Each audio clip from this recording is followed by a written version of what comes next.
Together for 20 years, he kept the safe locked. After he passed, she opens it and breaks down.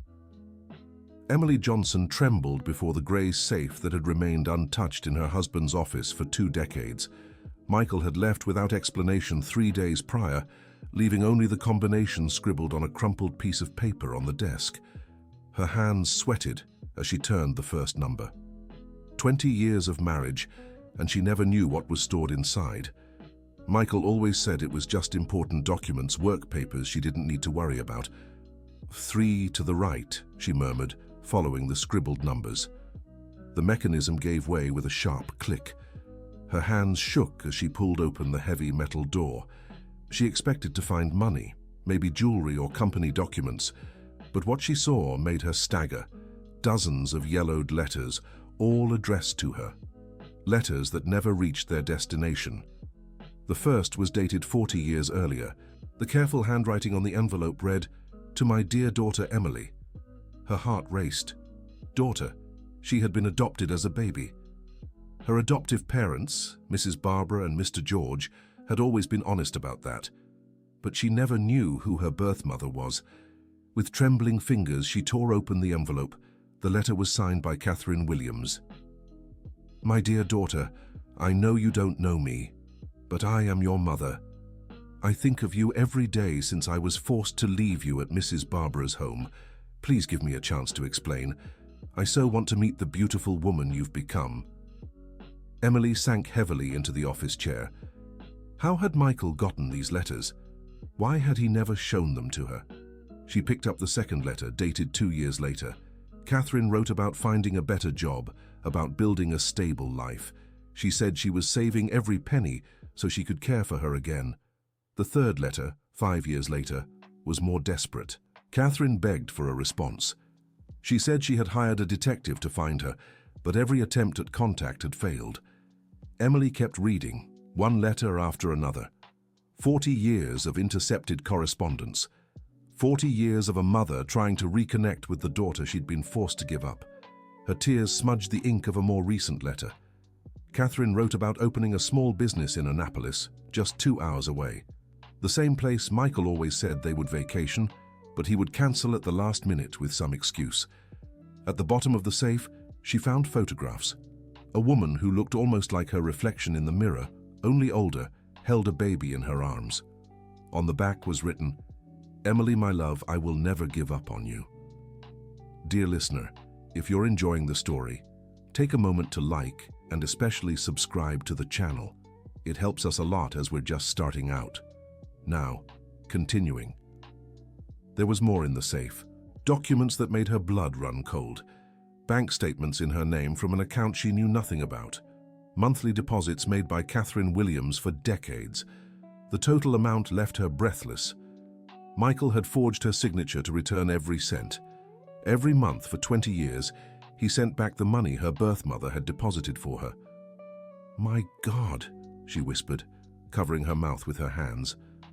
An organized folder revealed more secrets. Catherine wasn't just a struggling woman who had given up her child out of necessity. The documents showed she had become a successful businesswoman. She owned a small chain of clothing stores that had flourished over the years. There were also copies of court filings. Catherine had tried multiple times to legally secure visitation rights. All the cases had been mysteriously dropped or dismissed. A business card slipped from the papers. Dr. Richard Cooper, attorney. Emily recognized the name immediately.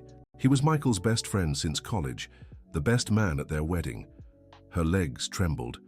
Richard had helped Michael block all contact with her birth mother. How many people were involved in this enormous lie? The phone rang, startling her. It was Jennifer, her sister-in-law and best friend. "Emily, are you okay?" Michael called, saying you two had a fight and he left the house. "Jennifer, I need to ask you something. Did you know about my birth mother?" The silence on the other end was telling. "Emily, answer me. Did you know?" Michael asked me not to tell. He said it was to protect you." Emily hung up the phone, furious. Even her best friend had known the truth hidden from her for decades. She turned back to the letters. In one of the more recent ones, Catherine wrote about being sick, heart problems. She said she might not have much time left, but would never stop waiting for a response from her daughter. The letter was dated 6 months ago. Emily rushed to the phone and dialed directory assistance. "I need the number for Catherine Williams in Annapolis." "I have a number here, but it's listed as a business. Catherine's Apparel." Emily wrote down the number with shaking hands. Before dialing, she needed to process everything she'd discovered. She sat on the porch, staring at the garden Michael had always tended so lovingly. 20 years of marriage. Had it all been a lie? She remembered their early years together.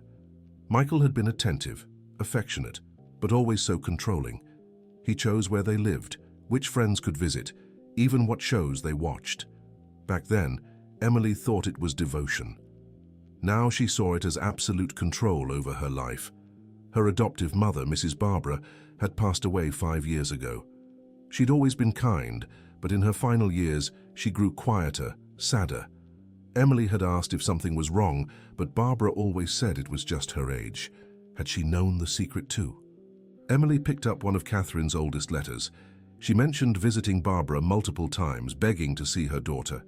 Barbara always refused, saying it was for the best, but there was more. Catherine wrote about Michael showing up at her house early in his relationship with Emily.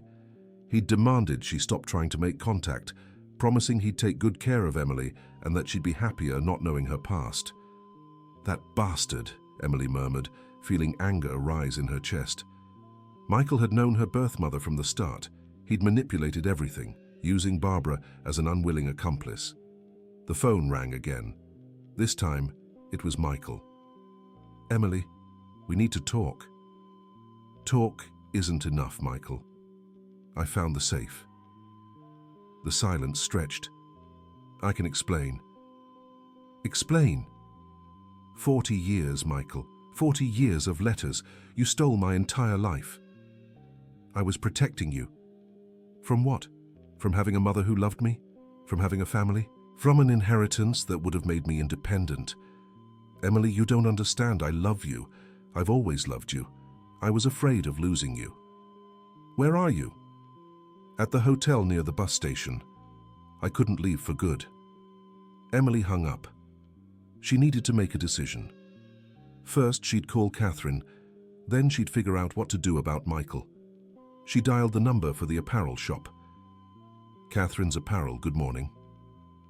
I'd like to speak with Mrs. Catherine Williams." "Who may I say is calling?" Emily took a deep breath. "It's Emily. Emily Johnson." The silence lasted so long she thought the call had dropped. "Emily?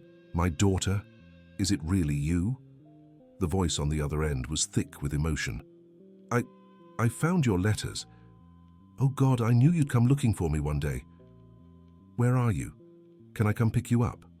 I live in Newport, but I can come to you. Emily, my dear, I need to tell you something. I'm in the hospital, heart problems, but if you come, I'll be okay. Just seeing you will make me better. Emily's world collapsed. Her mother was sick and she hadn't known. She'd lost 40 years because of Michael's lies. Which hospital? St. Mary's Hospital in Annapolis, room 312. I'm on my way. Emily rushed to her room, grabbed a small suitcase and threw in some clothes. She didn't know how long she'd stay, but she needed to meet her mother before it was too late. On the road to Annapolis, her phone wouldn't stop ringing. Michael kept trying to reach her. She turned it off. Dear listener, if you're enjoying the story, take a moment to like and especially subscribe to the channel. It helps us a lot as we're just starting out.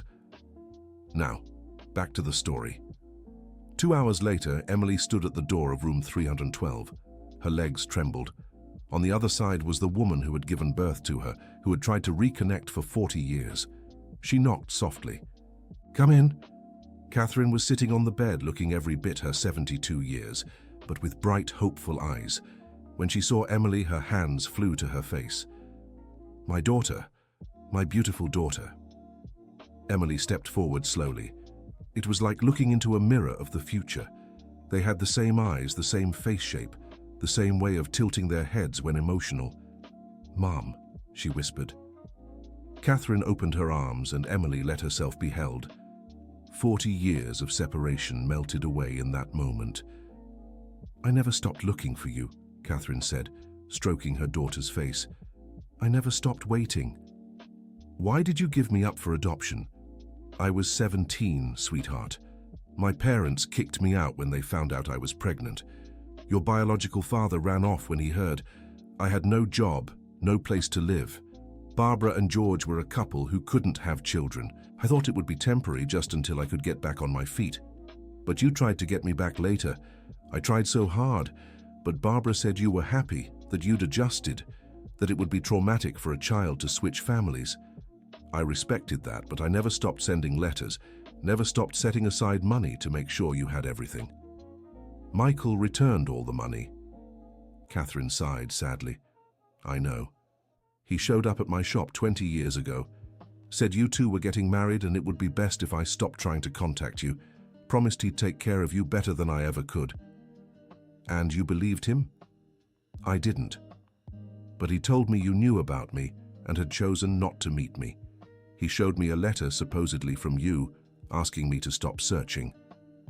Emily felt sick. Michael had forged a letter in her name. I never wrote any letter. I didn't even know you existed until today. Catherine began to cry. I knew it. Deep down I knew you wouldn't write something so cruel, but he seemed so convincing, so determined to protect you.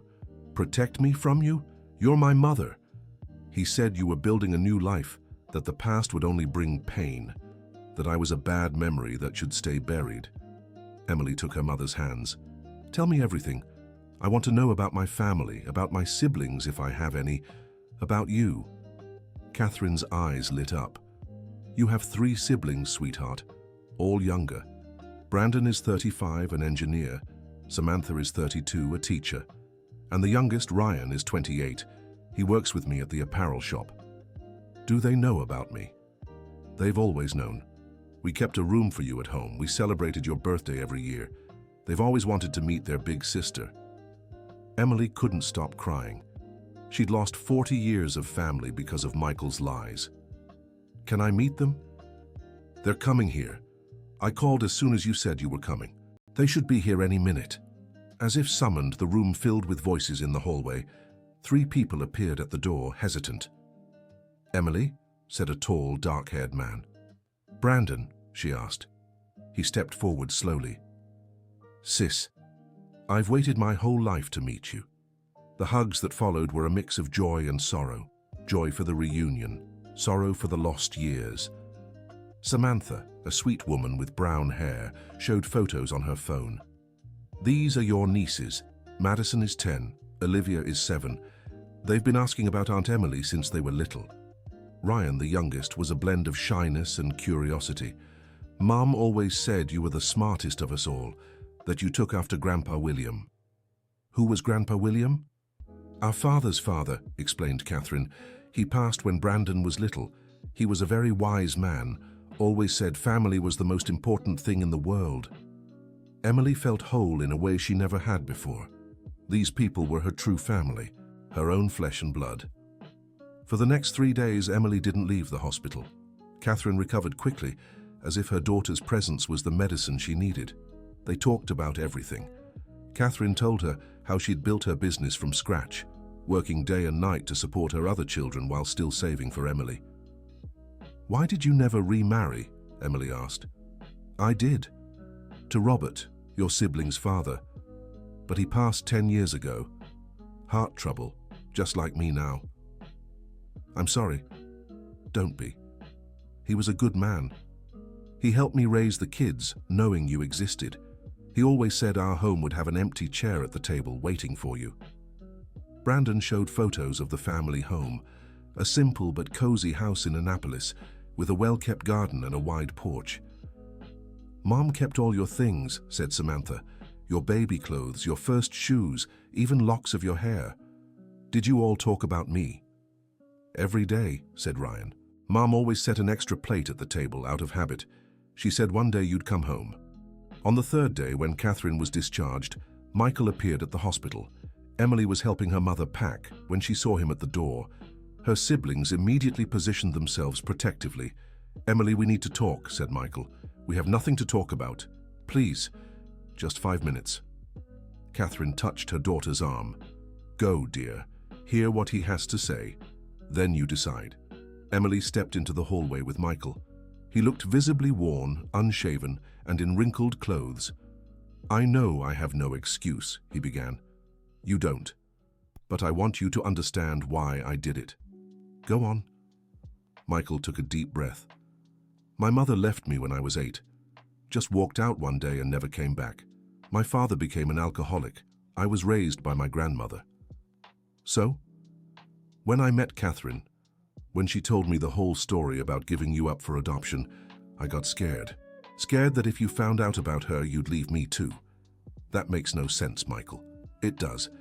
You were always independent, always wanted to work, to have your own life. If you'd known you had a wealthy family, that your mother had money, you'd never have stayed with me. You decided for me. You stole my choice. I know, and I regret it every day. For 20 years you lied to me. Every single day, Michael. Every time I talked about feeling alone in the world, about wanting siblings, you knew I had an entire family looking for me." Michael began to cry. "I love you, Emily. I've always loved you. Everything I did was out of love." "That's not love, Michael. That's possession. Can we try again? Can we start over?" Emily looked at him. The man she had lived with for 20 years, shared dreams, plans, intimate moments, but also the man who stole 40 years of her life. "I need time to think." "How much time?" "I don't know. First, I need to get to know my real family. I'll stay with my mother for a while. And then we'll see." Michael nodded, resigned. "I'll wait for you." "Maybe it's better if you don't. Maybe you should seek professional help to understand why you did this." Emily returned to the room where her family was waiting. "Dear listener, if you're enjoying the story, don't forget to like and especially subscribe to the channel. It helps us a lot as we're just starting out.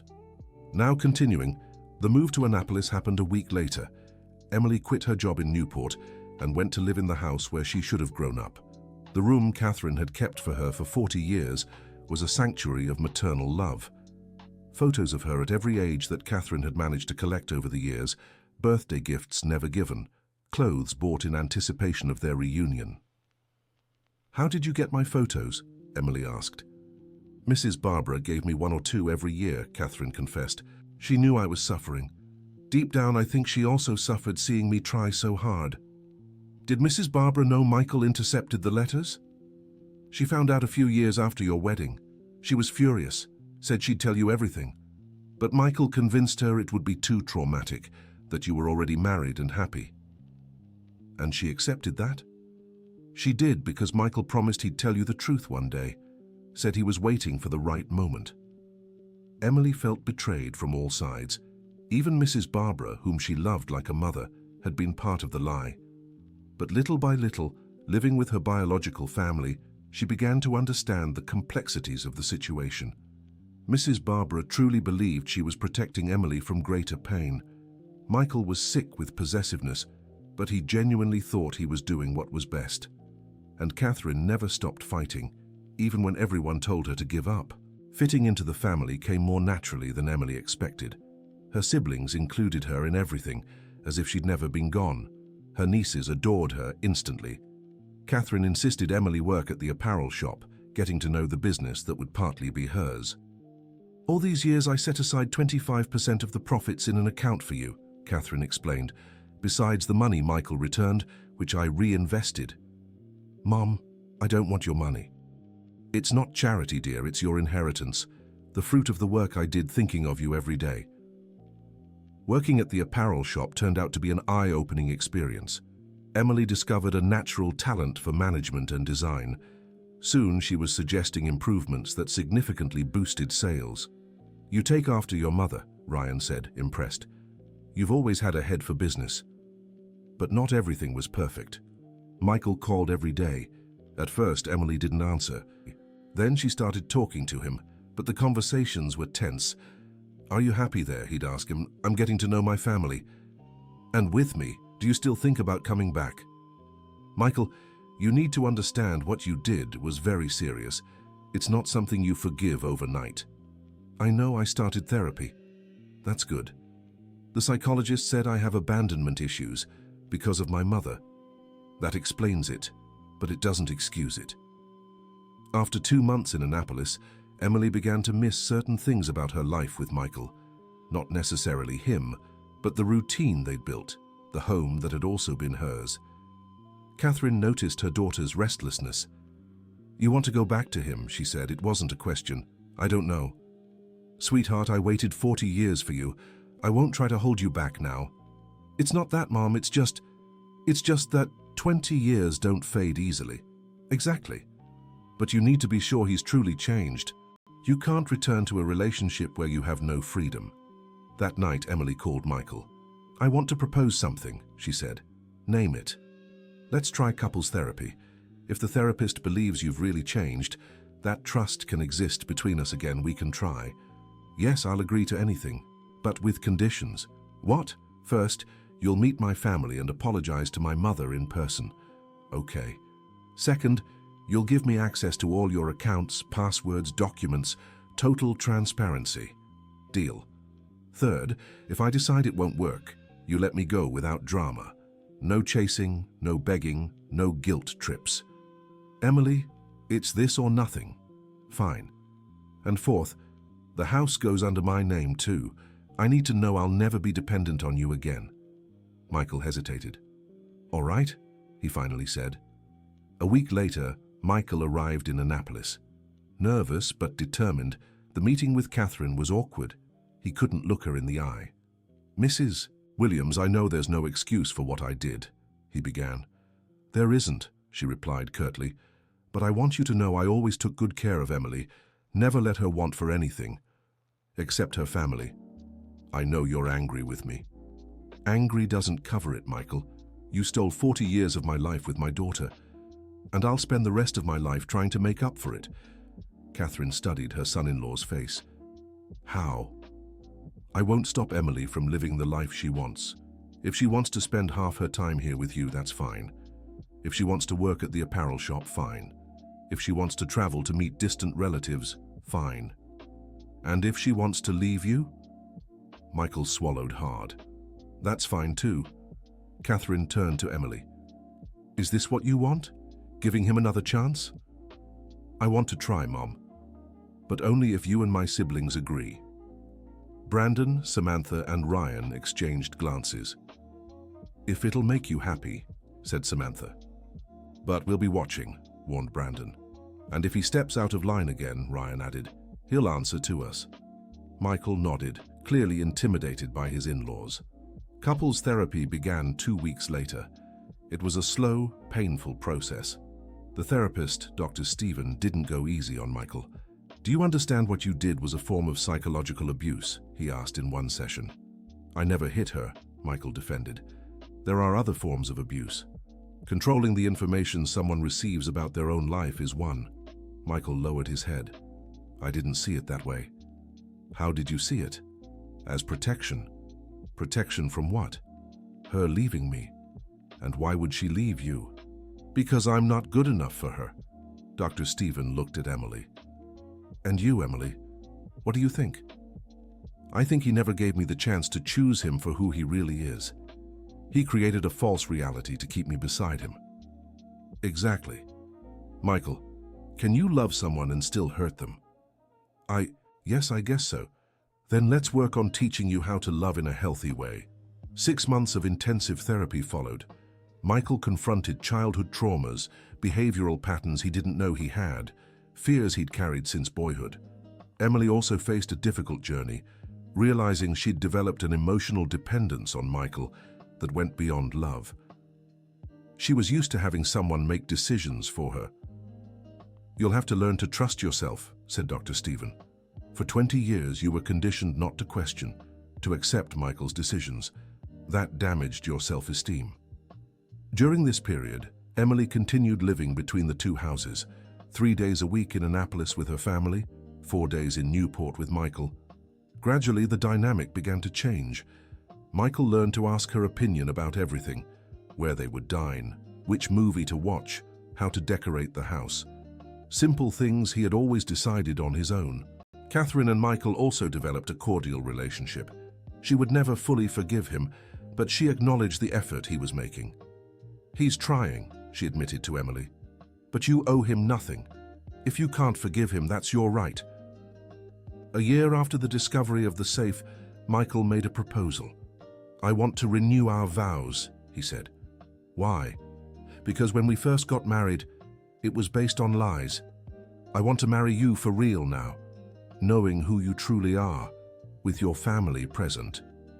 Emily thought about it for a few days. "Only if it's a simple ceremony, and only if my mother agrees to give her blessing." The conversation with Catherine was emotional. "Are you sure this is what you want, my dear?" "I'm not sure of anything, Mom, but I want to try. I feel he's truly changed. And if it doesn't work, then I'll know I tried everything. And you'll always be here for me." Catherine hugged her daughter. "I always will be." The ceremony took place 6 months later at Catherine's home in Annapolis. Only the two families, Dr. Stephen as the officiant, and a few close friends attended. Emily wore the dress her mother had bought and kept for 40 years, waiting for the day her daughter would marry. Michael cried during the vows. "Emily, I promise never to hide anything from you again. I promise to respect your choices, support your dreams, and share my life with you honestly and openly." Emily responded, "Michael, I choose to forgive you and start our story anew, but this time as a free woman who chose to stay with you, not as one who was manipulated into it." The most moving moment was when Catherine placed the empty safe at the center of the main table. "This safe represented secrets," she said. "Now it's empty, a symbol that there will never be lies in this family again." After the wedding, Emily and Michael established a new routine. She worked 4 days a week at the apparel shop in Annapolis and 3 days as an administrative consultant in Newport. Michael sold his share in the company he worked for and invested the money in expanding Catherine's apparel. It was his way of making up for lost time. "You don't have to do this," Emily said. "It's not an obligation, it's a choice. I want to be part of your family for real." 2 years after the safe was discovered, Emily was pregnant with twins. Catherine was overjoyed. "I'm going to have grandchildren," she kept repeating. "Finally, I'll have grandchildren to spoil." Brandon, Samantha, and Ryan were equally excited at the prospect of being uncles and an aunt again. "This time will be different," Samantha said. "This time they'll grow up knowing the whole family story." Michael was nervous about fatherhood. "What if I do to them what my father did to me?" he asked Dr. Stephen. "You recognize your destructive patterns. That's already halfway to not repeating them. But what if I fail? That's what therapy, family, and support are for. You won't raise these children alone." Catherine insisted that one of the babies be raised in Annapolis. "Not forever," she explained, "but at least for the first few years. I want to make up for the time I lost with you." Emily agreed to the proposal. When the twins were born, Jacob and Emma, it was decided that Emma would spend the weekdays with Catherine and Jacob would stay with Emily and Michael. On weekends, the two families would get together. "Do you think this will work?" Emily asked Dr. Stephen. "You've built a solid foundation of communication and trust. If you maintain that, it will." 5 years after the discovery of the safe, the apparel business had grown into a mid-sized company. Emily took over as general manager, Ryan handled production, and Michael managed finances. Catherine, now 77, had officially retired but still showed up every day to give her 2 cents. Jacob and Emma, now 3 years old, talked about having 2 houses and 2 grandmas as if it were the most natural thing in the world. "Grandma Catherine makes the best cake," Emma would say. "Grandma Barbara is in heaven," Jacob would add, having grown up hearing stories about Emily's adoptive mother. Michael had become a devoted father and a respectful son-in-law. He never made another major decision without consulting Emily and the family. One Sunday afternoon, the whole family gathered on the porch of Catherine's house. The children played in the garden while the adults discussed plans for the business. "Emily," Catherine said. "Yes, Mom?" "Are you happy?" Emily looked around.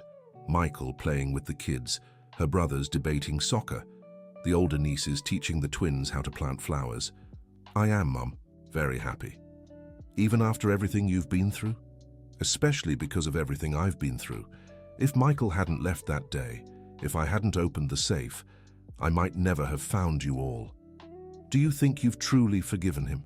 Emily thought for a moment. I forgave him because he truly changed, and because I realized holding on to resentment would only hurt me. And do you trust him now? I do. But more importantly, I've learned to trust myself.